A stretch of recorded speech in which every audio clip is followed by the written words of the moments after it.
this is Nancy Wilson. Welcome to Wilson Counseling.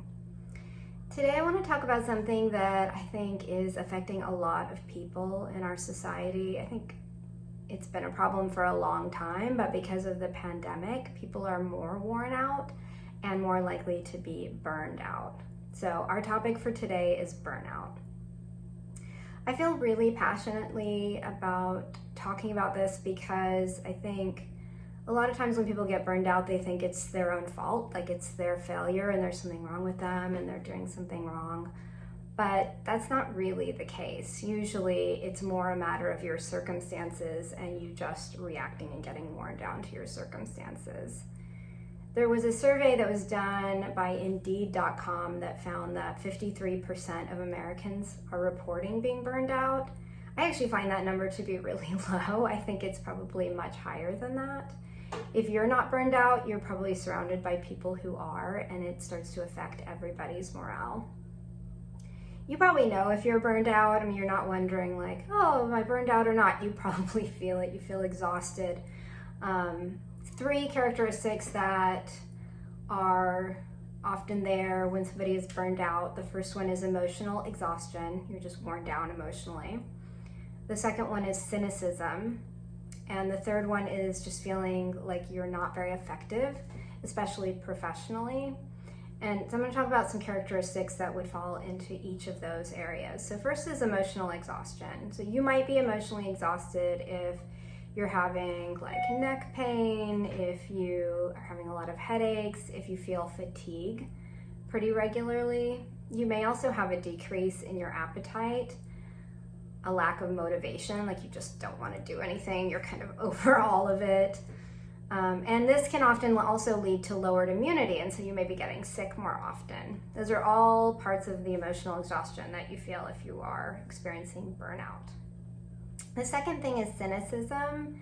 It's so easy to be cynical right now. We've had so many years of like difficult news. We're going on almost finished with year 2 of the pandemic.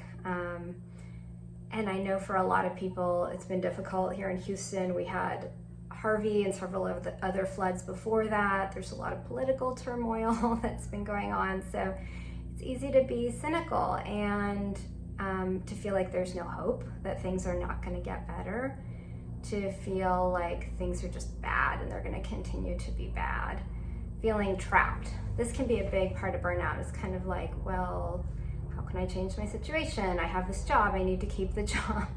It's not going to get better because I need to keep working, right? So it's really hard to feel like there's no way out and to not feel trapped in that. And a lot of times I think there's a sense of shame too, that you're isolated and alone. Like it's just me who's feeling burnt out. Maybe nobody else feels this way, but trust me, lots of people are feeling what you're feeling. Lots of people are feeling burned out. I mean, I think about people in the healthcare field, all of the medical staff that have worked tirelessly during the pandemic and not always with a lot of thanks either, or teachers, or for that matter, mental health providers or other healers, parents who are just sort of burning the candle at both ends. Like we're all pretty worn out and tired, so you're not alone. You may feel isolated, but trust me, you're not alone. And I think the third characteristic that's really important here is just feeling like you are not very effective in your work. So sometimes you might feel like you're just sort of a failure. You don't feel very motivated to do anything or to change things. It feels like I'm working and working, but I'm just not getting the same results that I used to get. So I don't feel very effective. You may feel like I don't get a lot of joy from things that used to give me joy. And I think a lot of people will start to come in late and leave early because they're just like, I don't like what I'm doing. How can I make it take up less of my time? And they procrastinate. So if you feel any of these things, emotional exhaustion, cynicism, or a lack of personal efficacy, there's a pretty good chance that you're feeling burnt out. And the question is then, okay, what do I do about it, right? How can I make it better? There's a lot of things that you can do actually to make burnout better, but we're just going to talk about a few of them today. I certainly think self-care is really important. We probably have a lot of other videos about self-care. So consider doing more self-care in your life, like exercise, eating well, spending time with friends. All of those things are really important, but they may not be sufficient. So you definitely want to engage in self-care. I would say also talking to a therapist can be really important, because sometimes burnout and depression can go hand in hand, or burnout and anxiety can go hand in hand. And so it's good to talk to a professional and figure out, am I depressed? Do I need to have regular appointments with a therapist, or maybe even get on medication or something like that to help me out? But beyond that, beyond just some of the self-care, a couple of other things we're going to talk about today are tools that you can use to manage your burnout. I listened to a podcast, the Behaviorist Podcast, and so some of these are actually adapted from their podcast. I really encourage you guys to go listen to it as well.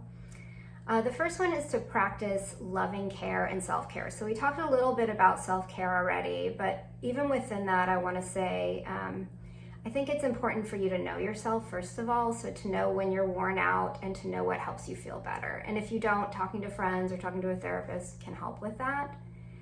You got to give yourself permission to do things that are good for you. I like to go for walks. I mean, it's not for everybody, but for me, it's nice to get outside and get some fresh air. But sometimes I'm busy with work and I have to say, like, no, this is important, and give myself permission to do that. Or to sit with friends and maybe have a drink and just enjoy myself. And I think another thing to ask yourself is, in terms of loving self-care, is ask yourself this question. If I valued myself in this situation, what would I do? So right now I could keep working for another hour, or I could lay off and visit with a friend. If I really valued myself, what would I do? You're the only one who can really answer that, but it's a good clarifying question. I think a second tool for dealing with burnout is to allow yourself to disappoint people. We are people pleasers, so many of us, and I hate for anyone to not be happy with me, but I cannot live my life to please other people and not get burned out because people will always have expectations for me that I can't fulfill. You're never going to make everybody happy, so remind yourself, like, it's not my job in life to make this person happy. It's okay for me to disappoint them. It doesn't mean that I'm doing something wrong. And then ask yourself, like, what helps me meet my needs? If you are not meeting your needs, you're not going to be able to be there for anybody else. So I think it's important for you to be able to disappoint other people and do things that fit with your values and who you are and what is most important to you.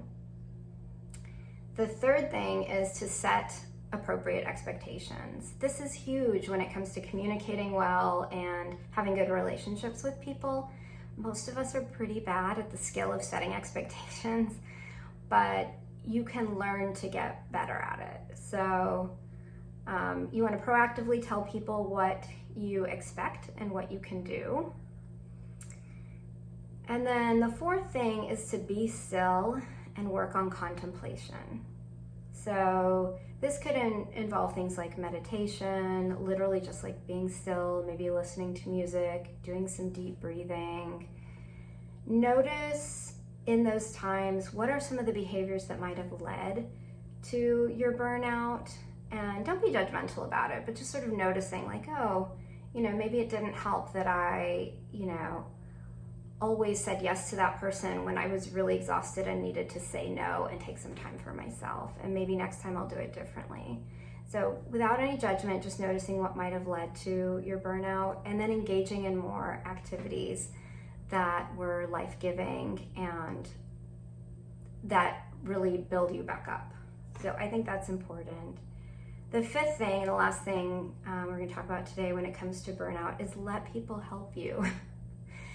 Please do this. I know we all want to be really independent, and I don't want to put anybody out, and I don't want to be a burden to somebody else, but the truth is we are social by nature. We are meant to live in communities with one another, and we are not an island unto ourselves. So if you never let anyone help you, you are going to be exhausted and burned out, and then you're useless for yourself and you're useless for everybody else. You may want to be a little bit strategic about this, like ask yourself, like, who could help me in this situation? Who is the one person who I think, or the two people, whatever, who could be really helpful to me right now? And then give yourself permission to actually ask for help. Reach out. It's not a sign of weakness. And then I would say the last thing is like take time to slow down. If you're normally doing an activity that takes 10 minutes, it's okay if it takes 15 minutes, Do it a little bit more slowly and do it in a way that doesn't feel so exhausting to you so that you don't feel like you're constantly on the treadmill. You want to be able to do regular check-ins with yourself every morning. How am I doing? What do I need? That's how you'll know when you're worn out, and it might be a day that you need a little bit of extra self-care or self-love, or you need somebody to come and help you with things. So these are a few of the things that you can do for burnout. I really do recommend, if you're really worn out, talk to somebody, talk to a therapist, give us a call. There's a lot of things you can do to make this better, but suffering with burnout, it's just exhausting, and you don't enjoy your life when you're burned out, and it just feels kind of hopeless. So we want to help bring that light back into your life and give you a direction where you have hope and you have a way out. If this video was helpful to you at all, which I hope it was, I hope that you will hit the like button and subscribe, because we have lots of other content that we'd love to bring to you. Have a great day.